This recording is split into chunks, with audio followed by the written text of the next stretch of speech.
Gary Numan is still fast-forwarding to the future, while most of his contemporaries are trapped in the past. In the last 10 years, he's cut 2 stunning albums that have reaffirmed his creative drive. At the same time, embracing the bands like Nine Inch Nails, who use his music as a template for their cutting-edge careers. It's probably a case of the teachers surpassing the pupils. 2 years ago, at Rockaway Beach Festival in January 2019, I had the pleasure of conducting an in-conversation with Mr. Numan. I never met him before. It's a curious situation. You never quite know what's going to happen. You have 1 minute to speak to the person backstage, go in front of 500 people, and then conduct a pretty deep in-conversation. I had no idea which way this would go. I didn't know if Gary Numan was the kind of person who would open up or not. I had no idea at all.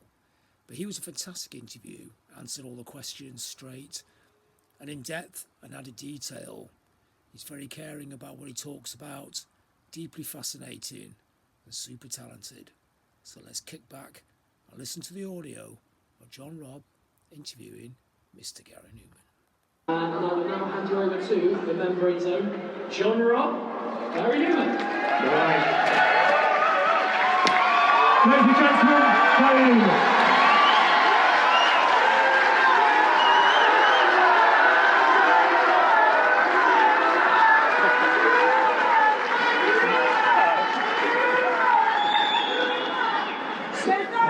Thank you very much. So you just say this is the first time you've ever done this? No, I've done Q&As before. Yeah. Not quite like this. So no pressure. Yeah. So what I want to get started with is, I mean, life's good for you at the moment. You're living in LA, you got kids, you got family, everything's on a massive upturn, but you're making records that are darker and more dystopian than any time in your 40-year career. And I'm interested in that dichotomy. I've got kids. Yeah.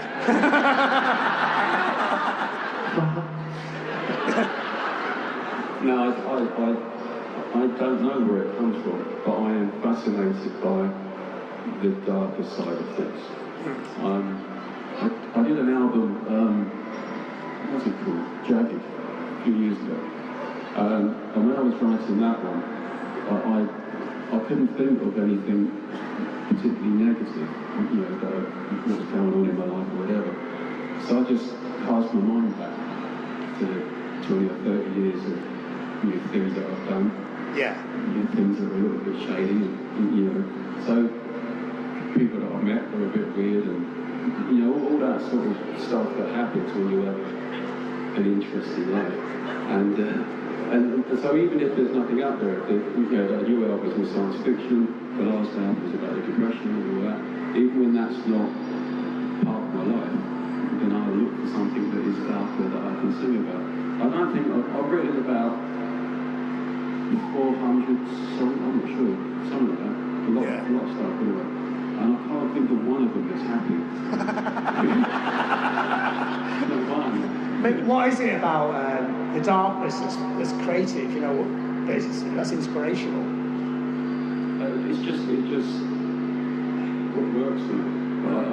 There's nothing special about it, I think, for many sort of creative reason, but I find it, I guess it's lazy, because I find it easy to write about that sort of thing. If you were to give me a challenge of writing an album of happy little pop songs for summer, I'd really struggle with that.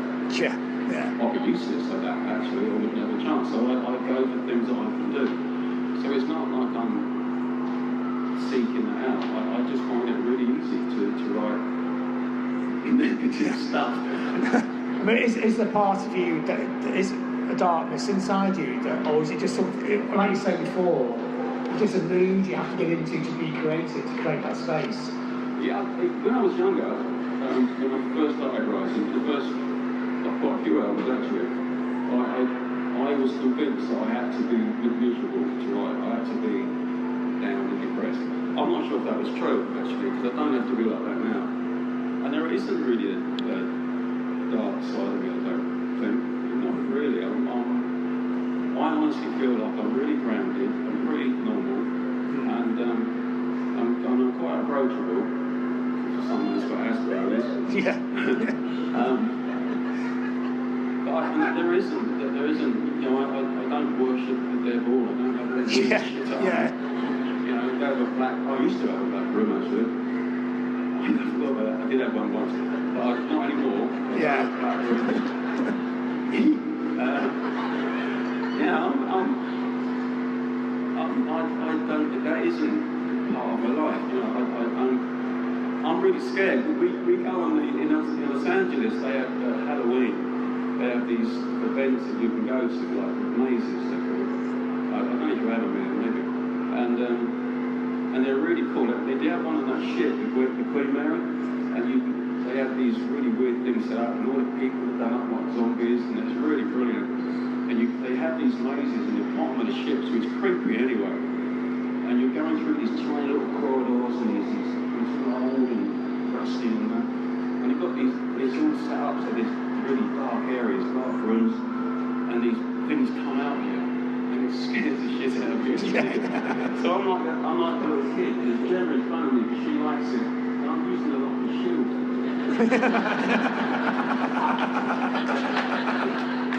So there is no dark side of it. I don't like all that stuff. I find it really scary. So I'm like horror films. I mean, this is kind of part of the fascination with you and what you do. So you do seem incredibly normal, kind of wandering around in quite a strange kind of environment. I mean, does that feel? I think you might. It does. Oh, it's you. You've done something weird to the mic. So it's the one for the gig.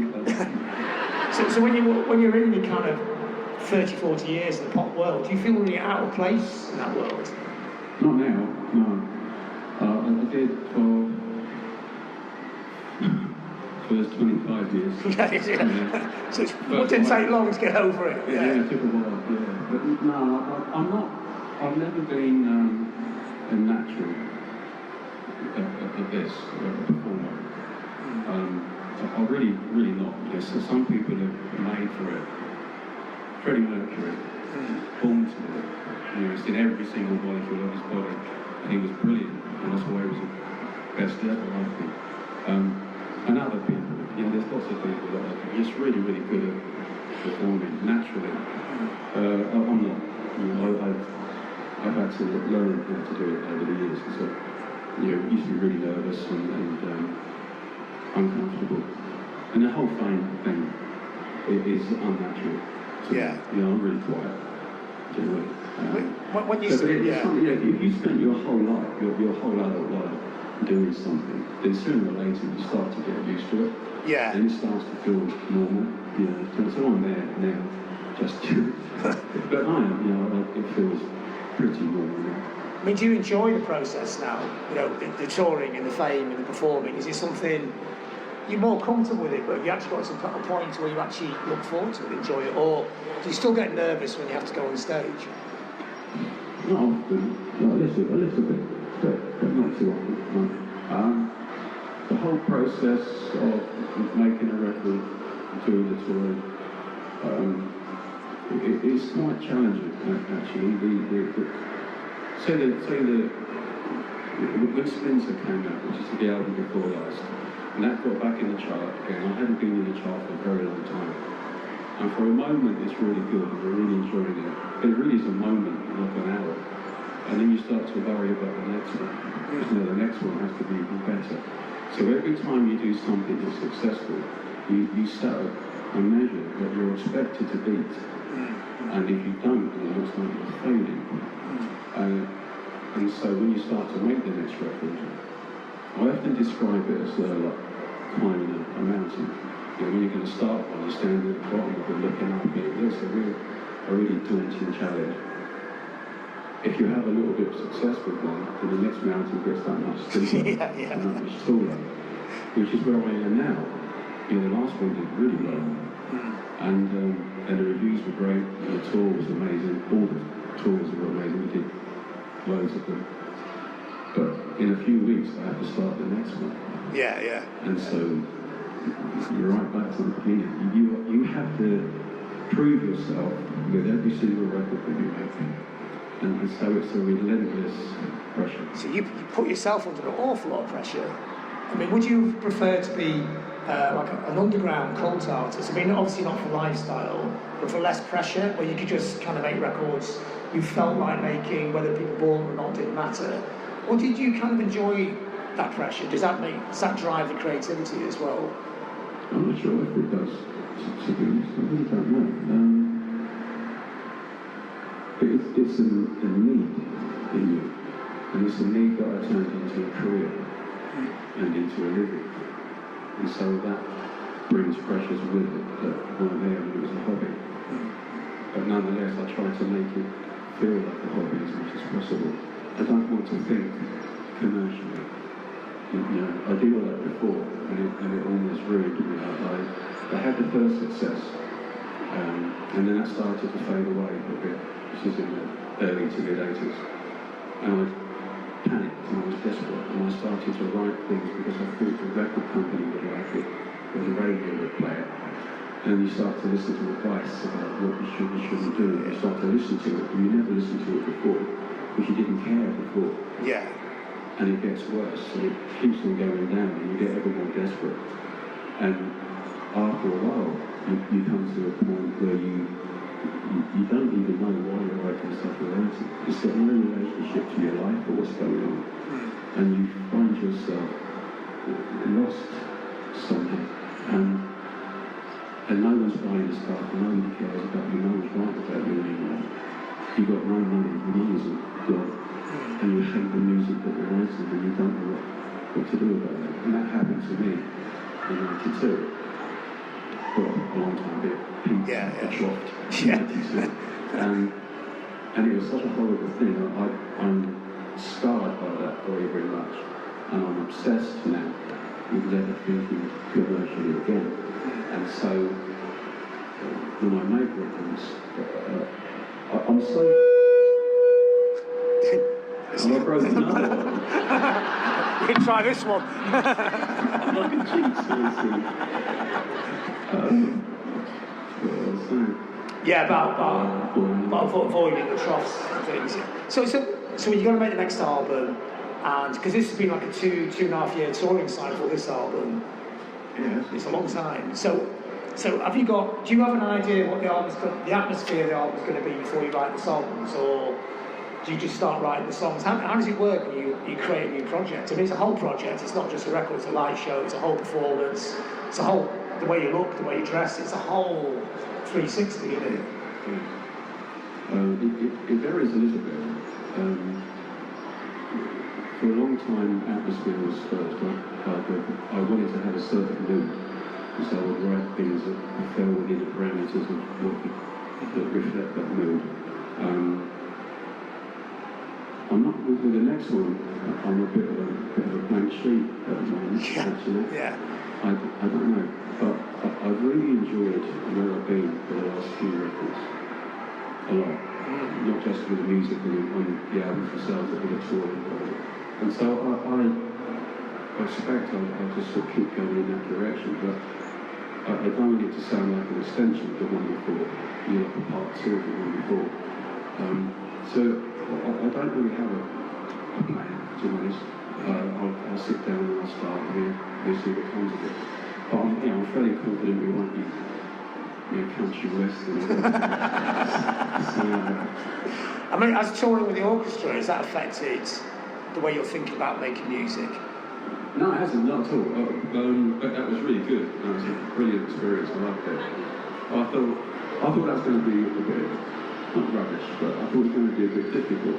Yeah. They work differently. Well, they're really professional for a start, aren't they? No. It's not minutes on. They work in sort of hourly, 3-hour. Same, yeah. When their 3 hours is up, they go, right, that's it. Yeah. Halfway through a song. And I kept getting grumpy about that. They didn't seem to be committed in the way that we are. And so I was expecting these really old people to turn up that are all jaded and not really interested, not their sort of music, and it'd just be difficult. And it wasn't like that at all. They were really young and they were just great fun. They were really good people to be around. It sounded amazing, and I loved it. But it hasn't had an effect on the way I think about making music, because for a long time I've been trying to have an orchestral element to what I do anyway, but just not with people, with samples and with programming. So it's been a very big part of the music for quite some time. It was just lucky to hear it with real people playing. That's amazing. Has it made you think about doing more soundtracky things as well? I'm doing a really big film actually starting in February. I started that at the same day I started the album, so it's quite a busy year for studio work. But it's not really my thing. When I moved to America, part of the reason for doing that was to get into film music. I thought that would be I was trying to think ahead. You know, I'm getting older, not sure how many years I can keep doing what I do but without having an heart attack. Putting my back out. A bit bendy. So I thought, you know, thinking ahead, what could I do after this sort of album tour type thing that I do now? And so I thought, well, film music, that'd be an obvious thing to get into, but you need to sow the seeds of that for several years before you can sort of be accepted at it. So I thought, oh, you move to America, I'll start to do some little films, sow the seeds, so that when I decide that I've had enough of or it decides that I've had enough of doing the big touring, then I'd have something that I've already established myself in that I can do better. And I did one when I first got there, and it was okay. But the more I found out about it, the more I learned about it, the less I'm interested in it. Well, why is that? Because you have to write to somebody else's, you know, because you have to fit the music into the film, and they get involved as well, don't they? Yeah, and you get in the middle of other people's arguments. You know, the producer and the director don't get on, so they're arguing. He wants it to be on strings, they want it to be on banjos. And it was just not my. I've spent my whole life being my own boss, making my own decisions, and being my own judge, really. And to suddenly find yourself in a position where other people are telling you to change things. I find that really. You don't like that, do you? So, that didn't work out too. Yeah. I mean, that's interesting because you talk about, you know, early on, you weren't natural performer. You didn't feel confident about what you're doing, but at the same time, you had a certainty about the creativity, didn't you? Right from the very start. You know, from when you're in the lasers or bands, early bands when you're messing about when you're younger, telling people in those bands that you're going to have massive hits and you were writing these songs now. So it's weird, I'm interested in that as well, how there was a confidence and also a terror at the same time. It's, I don't honestly understand it myself. I'm very sure about what I want to do and where I'm going and how I want it to sound. Absolutely no confidence whatsoever that anybody else would agree with it. I think that it's good as well. But I can't have anyone messing with it. Do you know what I mean? I'm massively confident being my own one-person bubble and have no confidence at all outside of that. I'm still really flattered when people do a cover version of my stuff. I still want singing from Gemma, my wife. Unless I'm actually on stage. Like in the house, I won't sing. I won't sing in front of the kids. If I do, I'll do it with a stupid voice because I want to sing. But I'm just embarrassed. I have a studio at home. I have to put a massive amount of soundproofing in so that the neighbours can't hear. Yeah. So the only time you feel confident when you're singing is when you become not Gary Webb, you become Gary Numan. Is that how it works? You put a mask on in a way. It was more like that to begin with. It's less like that now because it has become such a normal part of my life. So whereas before I would, for stage for example, you know, to walk out on stage, it would feel like I would throw a script and would take on this different persona. And it was all very confident and you knew what you were doing. I was going to say arrogant now because I don't need to do that now. But I don't feel that change of the real me into this fake me that does this. It's become much the same thing. That's only because I've been doing it forever. So when we see you play on stage now, that's a closer version of you, or is it just a persona on a stage that you're more comfortable with, or? Well, it's a more cocky side of me. Yeah. I guess than the real one. It's much more physical, isn't it? The performances, intensity, physicality is much more amped up than it was 30, 40 years ago. Yeah, I guess so. It was funny, when I'm doing it, I feel like I'm moving around quite a lot. And then I watch it back in video, and I'm like, I don't know as much as I thought it was, so I still think I'm a little bit static, really. Well, you don't go side to side across the stage, but you can feel the physicality of the performance within the audience. It's not, I mean, it was great in the early days because it was so detached, but now it's almost the opposite, and you can feel that physicality of it. Yeah. I do. Every little sound in the music, every little sway, I'm doing something for us. So yeah, whereas before, every single arm movement, I've worked it out. I stood in the mirror for an hour and I do that then, and that then, and do that. It was so shit. But it was also a brilliant creation, wasn't it? You know, the Gary Numan that we originally all saw from the early days, say on Top of the Pops or whatever, or the Whistle Test, it was a brilliant pop creation. I mean, when you see that now, when you watch those, I obviously don't sit there all the time watching those old clips, but when you see now, do you feel any connection with that person, or do you feel that's such a long time ago? You think, who's that? Yeah, I don't feel much connection to it at all. On almost every level. What, musically or just performance-wise? Musically a little bit, I guess, but in terms of the way I used to think and the way I reacted to the world and worked within the world, lack of confidence was extremely bad then. It could never be brilliant, but it was really bad then. And just feeling like a square peg in a round hole. Is that the Asperger's, is that playing to all that as well? Did that make it difficult to cope with these situations then? Now, as the years gone by, you've worked out ways to live with it, haven't you? And it's not as bad as it used to be, is it? I don't show it as much as I used to. I used to be quite. The problem with Asperger's is the communication, the interaction. That's still not brilliant. But lots of things about Asperger's. We're really thanks to Gemma. I mean, Gemma's got a brother that's got Asperger's, and she was able to point out to me when I was being Asperger's.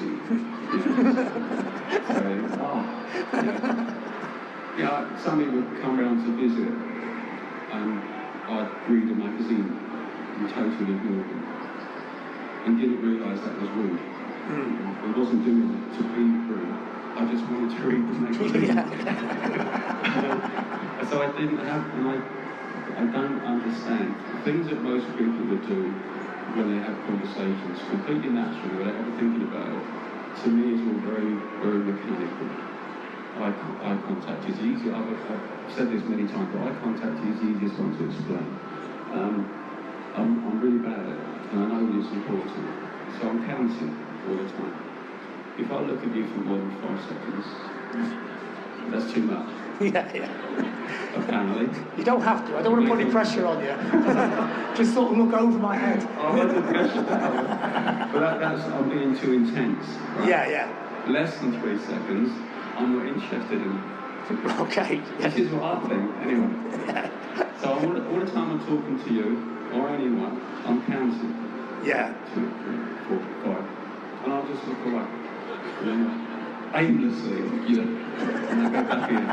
So it's really, so for me, even a conversation, even this, or any conversation with anyone, is really hard work. Yeah. And I'm counting all the time. And there's a lot more than just the eye contact. There's all sorts of things that I don't know how to do naturally. So I'm thinking all the time what I need to say now, what we should talk about, because you talk about 3 or 4 sentences about that. So now I need to think about something else. Yeah. And I feel under enormous pressure when I'm talking all the time. Don't worry about it. It's just. Yeah. I'm 60 years old. I'm stuck with it. So it's in a way you've had to learn how to be human. Yeah. In lots of ways. Yeah. So the original Gary Numan that we saw on all the TV programmes, Was that like a very exaggerated version of an Asperger's sort of condition? You know, that very detached, almost kind of alien kind of figure, not human, not a warm human kind of figure. Was that a manifestation of the Asperger's presented like that? It's possible, but it wasn't anything that was deliberate. Not deliberate, no, but just that's just the way you're thinking, and that's Yeah. And also the fascination with ballads and science fiction and all that is, you know, and dystopian visions and all that. I think, so to me, that seems a very kind of Asperger's kind of way. That's detachment from the real world, which, when writing to your music and everything, the whole persona, it's quite fascinating when you start thinking about it. I don't know if that's connected with Asperger's or not. This fascination with the darker things. Yeah, possible. It's obviously been with me for my whole life, but I've never even looked at it. Do you know what? I couldn't care less. No. Yeah. Well, it's not a bad thing. It's just what you are. It's part of you as a person, isn't it? Yeah, but I'm not overly self-analytical to really think why you do the things you do. You know, I'm just glad that I can do the things that I do. You know, and that I can earn a nice living from it, and that people like it. But beyond that, I've never really stopped to. You know, people say to you, they want to talk to you about your songwriting technique. I'm not only technique. You sit down, write something. You know, you just do it. I like these people before they go on stage, they have these little rituals, and you all gather around and do a little prayer. That's such rubbish, man. You put your stuff on, you get out, and you do it. And you get off, and you do something else. There's no great mystique to it. It doesn't need a ritual. Doesn't need a technique or a process. You just do it. You know, it's all that is just arty bollocks. But when you walk out on the stage, do you feel yourself changing into the stage version, or is it just a continuation of being where you were 10 minutes before? No. Well, like I said before, it used to be that I would transform, so to speak. Yeah. And become that sort of. Gemma says that when I'm going Newman, I walk differently. What's the walk? I don't know. I have no idea what she's talking about, but apparently it's a different walk. But no, not now really. But I am aware that when you walk on stage, then you're there to do something. Yeah. So it is different to when you're because in the street or in a shop. You know, you're gonna be different. But it doesn't feel like I'm taking on wrapping myself in a different personality now. It's just a facet to it. It's just one, because everybody's got different facets to what they are. You just tap into one of those. Yeah, but it's more of a seamless sort of transition rather than difference. Yeah. So I think Gemma's been very key to your whole career curve, hasn't she? She basically sat you down and sorted you out really, didn't she? Would that be true? Yes. Yeah. When we first met, it was probably at the lowest point in my career. And when I was the most broke, I can't remember now, I think in American money now, but I was about $1 million in debt, about $600,000 at the time. So massively in debt. They were trying to repossess my house, and I was really in a bad shape. Career was almost dead and buried. And then Gemma comes along and starts trying to explain to me where I went wrong. I'm not in the mood for that. So, and I had very, very fixed ideas about what I wanted to do and why I was doing it, and I really thought I was right. And the fact that it wasn't working wasn't my fault.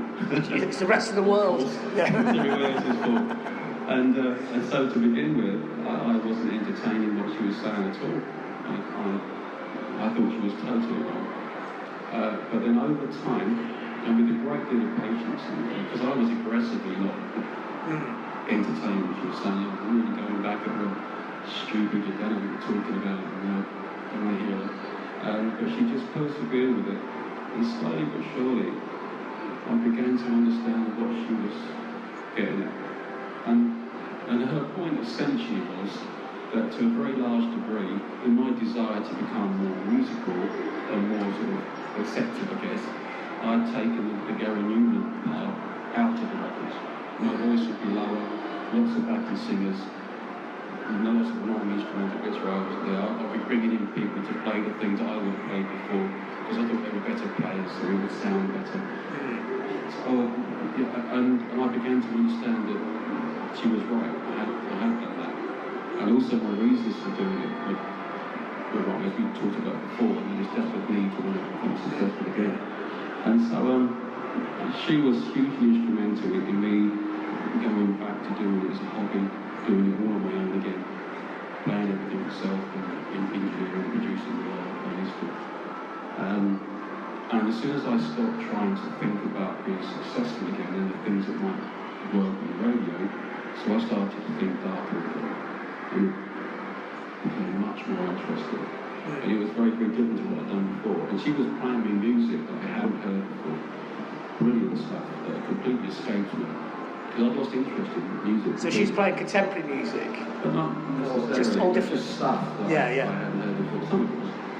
And so I was getting all these new inspirations, these new ideas, these heavy, brilliant sort of things that had escaped me before.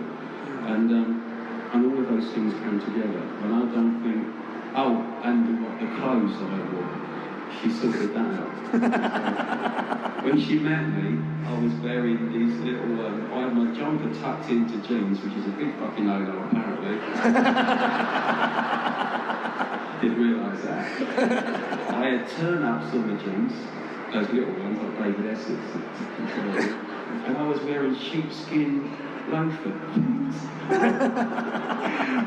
Total disappointment. And so she sorted that out fairly quick. It just made me realise that I looked like a knobhead, and I shouldn't really. I needed to take more care of it. When I met her, you probably think that people that do this for a living are very, very vain, and I'm not. When we met, I didn't have a mirror in the house. Didn't care. Yeah. I'd get up, go out, didn't give a shit about what I looked like. Obviously, with a jumper tucked in. So she got a mirror and sort of forced me to sort of be a bit more interested in what I looked like. And what with that and the music, and he introducing me to different things, and she forced me to go out. I mean, I was a hermit. I never went out. Just stuck indoors, and I was a bit odd, to be fair. And very awkward. I used to hate going into places. So I'd pick an argument with her before, even just to go to like a cafe or something. I'd say, oh yeah, okay, we'll go out and we'll go somewhere. And by the time we got there, I picked an argument with her because I couldn't stand the thought of just walking in. I had a mountain of hang-ups and problems, and she was just amazing. It just got me through all the, put up with a whole world of shit, to be fair. From me, and she just stuck with it, and so thanks to her, we're almost exclusive with her. The music changed, I changed, the image changed, my love of music came back, which is long gone. She made me more outgoing. And the Asperger's thing wasn't the problem because she can talk for England, and so much like the mazes, I hide behind her. So we go out, and I very happily stand in her shower. Yeah. And she chats to everyone. And you can read your magazine. No, she's. I think the last 25 years of my life wouldn't be, for the career at least, would never have happened without her. I would have been dead and buried. Alright. I still wrote the song. True though, she's amazing. And is it birthday today, actually? Oh, is it? Yeah. Happy birthday, Gemma.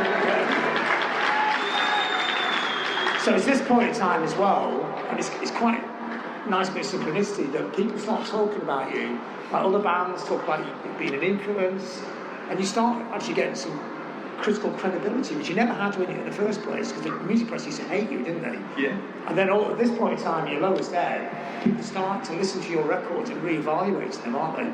Critics, musicians. There was a few things happened that helped to turn the tide. I think me starting to go out and actually meeting the press, I think that helped, because most of the opinions that people had about me before were people that had never met me. You know, it was all rumour, becoming fact. Yeah. Just wrong. You know. So I think being made to be more social and going out to see bands and meeting people, press and other bands, whatever, really made a difference. But there was an album called Random that came out, thanks to Steve Malley, so I did my book with it.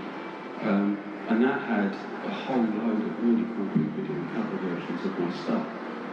And I think that was massively important from a credibility point of view, and introducing me to a new generation of people, in a way, you know, buying popularity from other people's fans if they become interested. And luckily, when that happened, I'd just written the first of my better records called Sacrifice. So,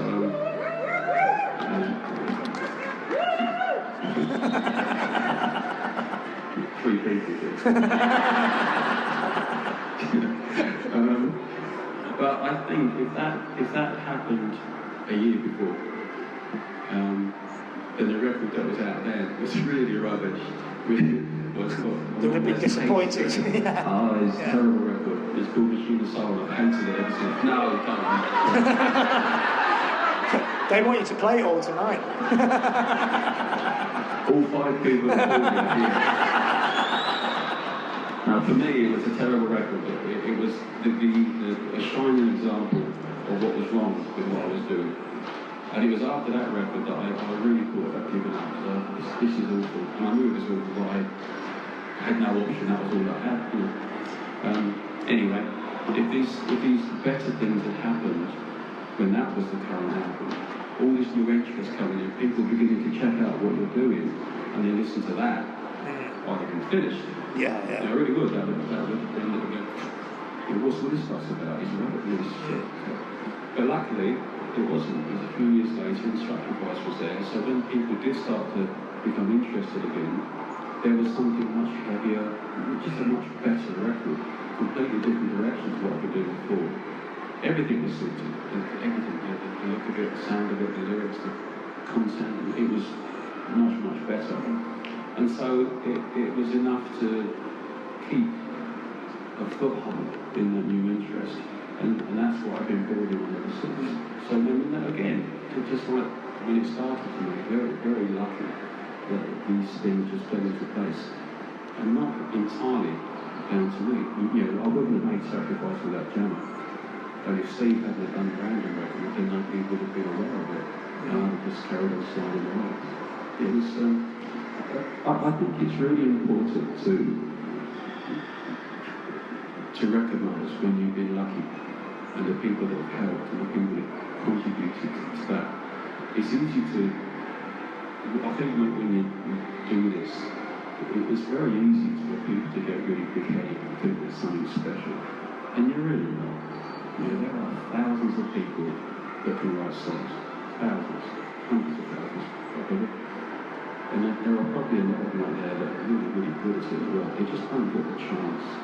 They're not lucky enough to be in the right place at the right time or meet the right person that can help them to get to where they should be.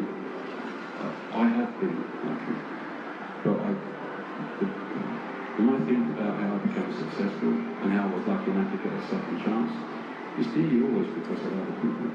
You know. Well, there's a few good songs thrown in there as well. Yeah, but that's without being falsely humble about it, that's not difficult.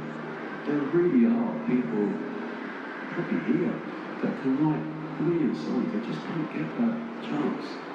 And I think it's, for me anyway, I've never felt talented. I've felt lucky my whole life. And I don't want that to be any different. I don't want to feel clever. You know, but I really sort of resisted that when people talk about legends and geniuses and that. I really resist that because I'm not. Because I'm grounded. You know, I see this as a very fortunate thing to be doing. Not that I deserve it, but I'm so clever that I deserve to be here. I don't think about that at all. I'm really down to earth and I'm just grateful that I'm here. but you're also prepared to take gambles, aren't you? You know, creative gambles. I mean, our Friends Electric was a futuristic record at that point in time. It was so out of step with everything else. It's one thing to make it sound amazing. And when you did the comeback, you know, years later, like you're talking about, those records were not commercially minded. You know, even although it's the current album, get to number 2 in the charts, that's not a designed commercial record, is it? It's a risky record to make. So there's something there that's working, isn't there? Yeah, I guess so. When I need to think about it. But our Friends Electric, not great at all. I had no career to lose. I had nothing to lose. You know, you can go out and do what you like. So it's easy to take gambles, if you like, put out unusual records and see what happens, because what's to lose? Nothing. It is more difficult when you're more into your career and you've got children. You know, there's a lifestyle that depends upon you. Their future depends upon you. So it's a much more difficult thing to be brave. Yeah. To work. But when I did try to write hit singles, I was awful at it. I never did write a hit single. The biggest things I've ever done are our Friends Electric cars. I never thought anything about it. You know, they were just writing songs that you like the sound of and going with it. You know, it didn't. I wasn't trying to write a hit single. You know, when your career was sliding a few years later, and I really was trying to write a hit single, It just didn't work. Yeah. Nothing at all. So I have no sensitivity whatsoever to what people will like in terms of I can predict. I have no idea what to write to keep people happy. So I realised that, and I just went back to doing what I love to do. One of the things, the most important thing that I learned when it all went wrong the first time was that the pride that you take from it, the satisfaction that you take from it, is making something that you're genuinely proud of. I learned that from Machine and Soul, because I put something out that I wasn't proud of at all, and I'm ashamed of to this day. Well, obviously I'm still talking about it, you know, decades later.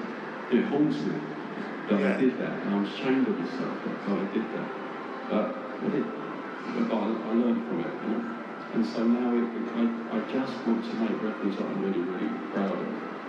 And so that's the cake, if you like, the cake of the success.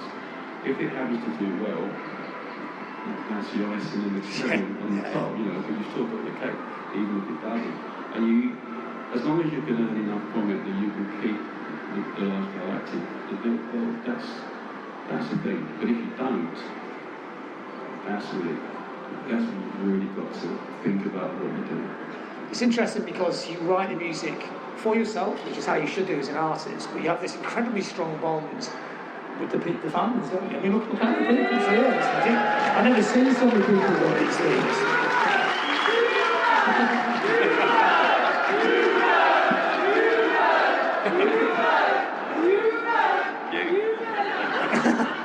I mean, I know all bands have fans, but your fans are very well informed about what you do, and also quite intense about what you do as well, aren't they? I mean, are you aware of that, how it all works, the fans? Or do you just stay focused on what you're trying to do musically? I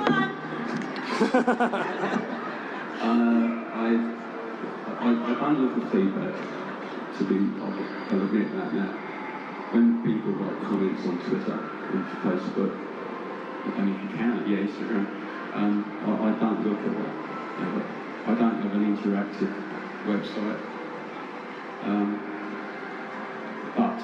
So based on that, you would think that I'm not interested and I don't really care. It's just that there are so many wankers on those things. There really are. There's a huge amount of lovely people as well. And the trouble is, one wanker will come along and say something nasty, you know, ruin your day a bit. But then everyone else sort of rallies around and supports you. And it just turns into this sort of slanging match. You're a wanker, I'm a wanker, you know. And it's just boring. And it doesn't help me. It doesn't inform me as to what people are on. It's just massively destructive on one side and massively supportive on the other. So I just leave them to get on with it, really. It doesn't change the way I think and feel or affect what I'm doing at all. And I don't want to read it, it's horrible, and it's very destructive. I don't want the children to see it, so I try to keep them out of it as well. But I do I do meet and greets all the time. We have people at rehearsals the last couple of days. We have people at the gigs all the time. And that's where I get to talk to genuine people that are genuinely fans, and they tell me what they like, and sometimes what they don't, but it's never done in a horrible way, it's genuine. And I really do take a lot of notice there of what people say, because I appreciate the fact that they're there, and they pay money to be there. And that's how I get all my feedback.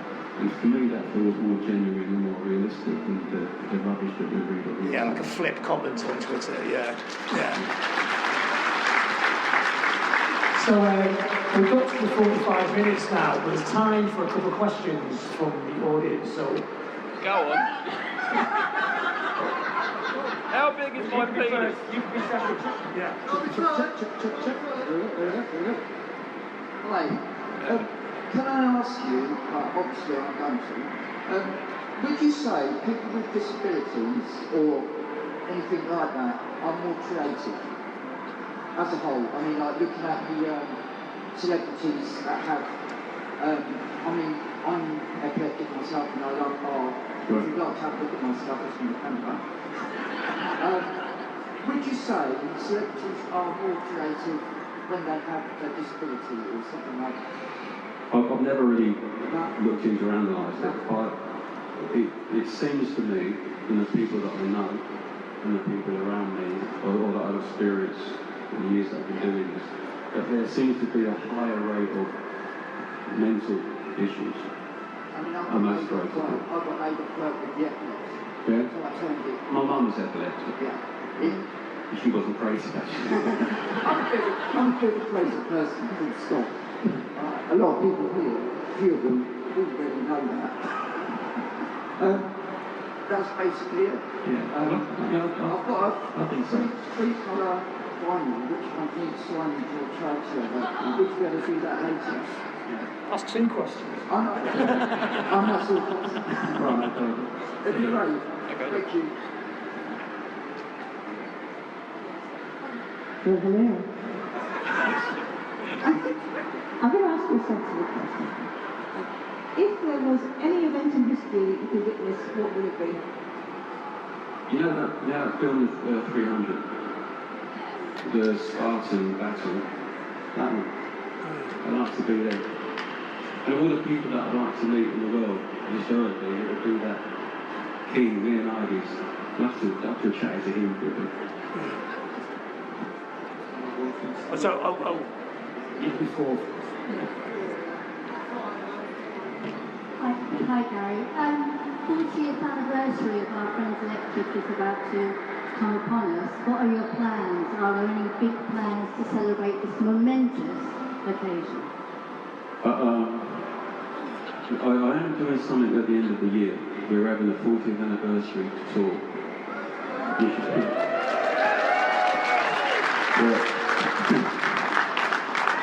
I'm going to announce it in March. So don't tell anybody. Yeah? Don't ever tell me a secret. But it's not to celebrate our Friends Electric for that year.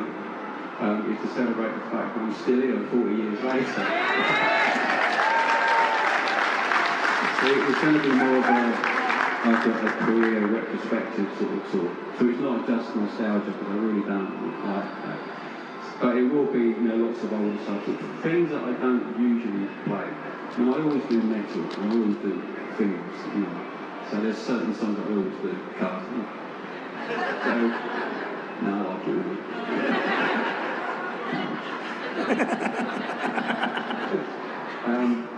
So I would like to try to find sort of different songs than the ones I usually do from the old days. But also, by making it a career retrospective, it means that I can bring it right up to date as well. And I can do new stuff and more recent stuff, rather than just dwelling on stuff I did in 79. So that's sort of the cop-out that I've gone for. But so yeah, we're going to celebrate the 40 years and not actually those records. Over here. So firstly, I've got a remark to make, and that's the first remark you made was about making dark music. Keep doing it. As a fan, I really like dark music, and I find that when I hear an artist's dark music, I find salvation in that, because I've had my own hard times. Everybody's had hard times, and when we see an idol like yourself that makes that dark music, it makes us familiarise ourselves with you and feel what you're feeling. You know, it's like you portray it, because you're an idol, you portray it. You have a harder time than us because you're famous. So it makes my hard time not seem as bad because you've got a hard time. So that's the first remark. I've got a couple of questions. A request and a question. The question is, how does it feel to go full circle with artists? So, you've obviously influenced Trent Reznor, and obviously Trent Reznor's a massive player, as you say. So when you influence someone, and they then become that good, that then you get influenced by them, how's it feel? What does it do for your relationship with Trent, you know? It's great. You know, the thing about influence is, it's a never-ending thing for a start. You know, the world is full of clever people. Some of them are famous, some of them are not. Yeah, but there's lots of them. So if you've got your eyes and ears open, the funny thing about influence is people tend to think that it always comes from other music. But it doesn't. Trent is probably one of the few people that actually listen to and think, oh, that's cool, and I could learn from that. Not many people like that. Influence comes from everywhere. Comes from a conversation, from a jacket. You're always learning, yeah? Yeah, well I think if you're creative, then you tend to be quite sponge-like. You're soaking things in all the time. So all the time you're walking about, driving around, flying here and there, whatever, you're hearing things, you're seeing things, something on the television, something in a magazine, a conversation you're having, an argument, whatever it might be. That there's things going on all the time. And you're not compartmentalising that and putting them away. It just becomes part of your thinking.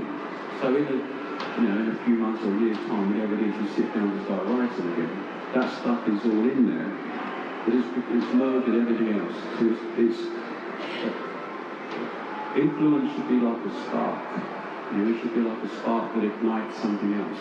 If you just get an idea and bring it in and copy it, that's not influence, that's just ripping somebody up and copying it. So you need to be able to hear what other people do, and it suddenly fires up a dozen ideas in your head. It takes you somewhere else. Yeah. But it wouldn't have happened without that idea. The interesting one is metal, yeah, because obviously Trent covered it, and you both do it on stage together. Yeah. It's a beautiful thing. Your verse is better, but it's a beautiful thing when you two come together and you both influence each other. I think it's great. Yeah. So the request was, can I have a set list later? Set list? Please. Yeah. Yeah. Thank you. Alright. Do you have time for one more? We've run out of time, actually. So I'm not going to promote it. So ladies and gentlemen, game.